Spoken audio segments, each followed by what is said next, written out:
అనుక్షణం గూడా కులాల మధ్య చిచ్చు పెట్టడము, ప్రాంతాల మధ్య చిచ్చు పెట్టడము, లేకపోతే 2 వర్గాల మధ్య చిచ్చు పెట్టడము బుద్ధుండక్కర్లా?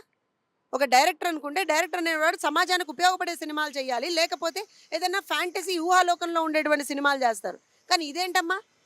అంటే పక్క వాళ్ళని అనుక్షణం గూడా కించపరుస్తూ ఉంటేనే నీకు మనుగడ? అండ్ ఇక్కడ నాకేమనిపించింది అనంటే, ఒక ఐడెంటిటీ క్రైసిస్‌లో బతుకుతున్నాడు ఇవాళ 'రామ్ గోపాల్ వర్మ' అనేటువంటి ఒక వ్యక్తి.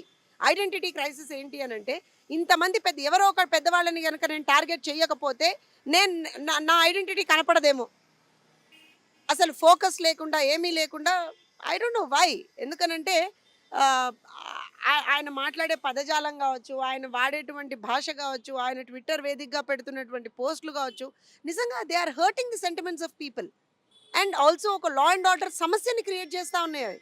సో, ఖచ్చితంగా ఇది పోలీసుల దృష్టికి తీసుకెళ్లాల్సినటువంటి బాధ్యత ఒక పౌరురాలుగా మా మీద ఉంది కాబట్టి మేము ఇవాళ రోజున ఇది చేయాల్సొచ్చింది.